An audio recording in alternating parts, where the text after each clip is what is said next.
Trade work, cleaning to the money. All right, let's get right into it.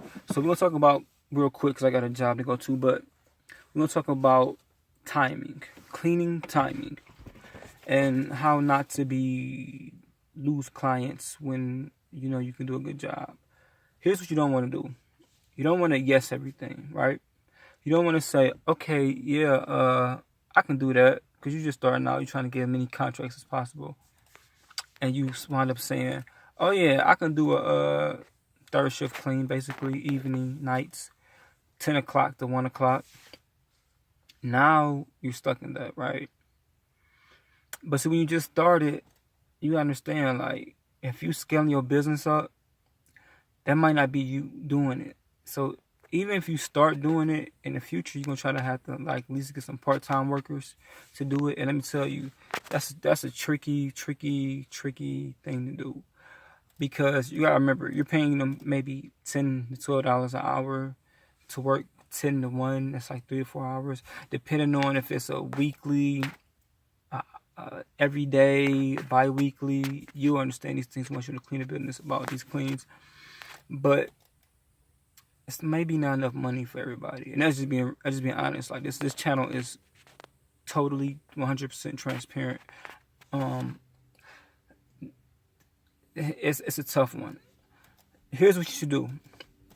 If you know that you got a contract job and it's a little bit later on at night, try to talk to those people. You try to talk to them and say, you know what? This can get done. But can we maybe scale those times back a little bit? Because it'll benefit us and it'll benefit you to get the consistency of workers that we need to complete the job. Maybe if we could start maybe at 7 o'clock or maybe start at 8 o'clock. And here's a good detail on why you should do that. And to explain to them like this. It's hard for us to keep good contractors in those times on third shift. And we just want to make sure that your business is done right way all the time. And we appreciate that. And then go into a little bit more detail as in say, well, I understand it's a problem if there's still workers there, maybe because like sometimes some of these places you go to, they have second shift and people still there doing their job. Even in offices, you know, the big guys and big girls, they all top level management has on going for the day because you know they mostly work first shift. So you want to say, look, we're going to be in and we're going to be out. We're not going to disturb anybody. We're going to just pick the trash up. We're going to vacuum it. We'll be out. Nobody will know we're even here. And it does wonders because it gives you that confidence. Because sometimes, even as an owner, if you just start now, you got people to go do it at 8 o'clock at night. You find out that maybe one person showed up and it's supposed to be 2 or 3, or maybe nobody showed up. That gives you a great time to get your clothes on and do what you gotta do. Because I'd rather get a call at 8 o'clock or 8:15 and realize nobody there, to be honest with you. I'm just being honest with you. Or like nobody there, you can get your clothes on at 8:15 and take care of whatever you gotta take care of. Or get a call at 10:30, 10:15. Like, oh yeah, nobody came. You in the bed by then, you know, if you work in the morning or whatever you do, you know. But like now it's like, oh man, you can probably get there about 11 o'clock. You know, you're gonna be there all night because you're probably by yourself.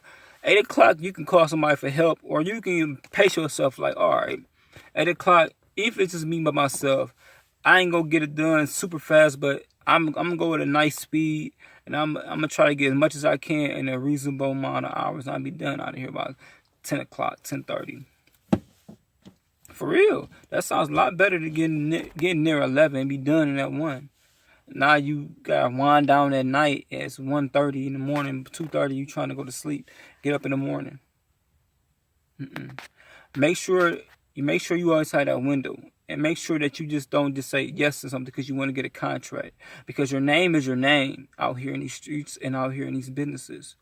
Because once you keep losing contracts, somebody else might talk to somebody else, and now like you lost that place, and now just because you said yes and you're not ready for that, Don't look for the money. It's long-term money, long-term jobs.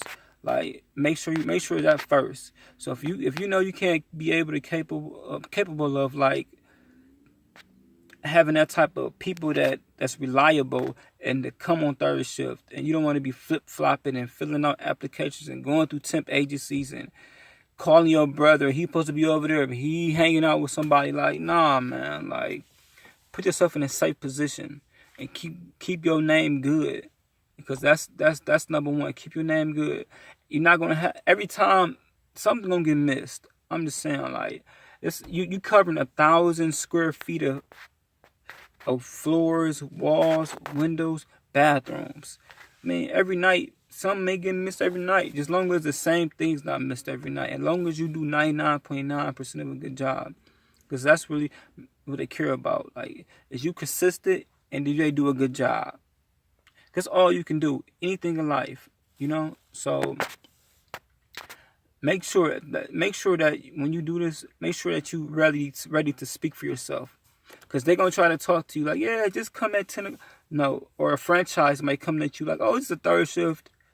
Knock it out real quick. You'll be home before you know it. No. Don't know. No, I will not. I appreciate you all trying to find me job, find me work. But do not say yes if you're not able to do it. And if you just starting out and you are able to do a third shift by yourself, by all means, oh my God, do that. Like, if you can... Are you an all-nighter and you got a team that can do that?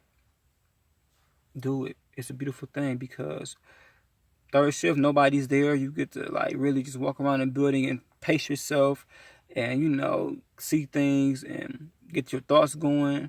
Maybe set up for the next day in your mind. Hit things without people walking by, and you can mop properly and go through the floors, listen to your headphones, whatever you do, you know. And it's a more tranquil feeling, because you're in a big space with just no noise, just air and something, you know, like that. So it's cool to do it if you're able to do it, like I say. But don't get pushed upon doing a third shift job when you know you're not capable of doing that frequently, you know, like.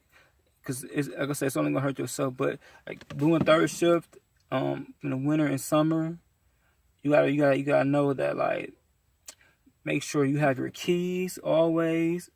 And be ready for the weather. Because it's a different type of weather at night and in the morning. So, you got to be ready for that. Like, so, if you're able to do a third shift, and some people love it. And some people have been doing it for years. So, but, like I say, if you're not comfortable with doing a total third shift, and you want to accept this job, get your franchise representative, or get yourself and make a call and see, like, you know, well, can we push those times back a little bit so we can, you know, make sure everything is good? And they say yes, cool. If they say no, then are you willing to do third shift?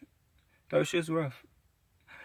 But if you are willing to do it, it's money into it. Most of these cleaning jobs, I ain't gonna say most, because a lot of them going back to actually mid shift, but a lot of these cleaning jobs are actually third shift. So if you are able to take care of your business and sleep during the day, you might be able to do that. But like I say, like, only if you are able to do it. Don't be forced upon doing it.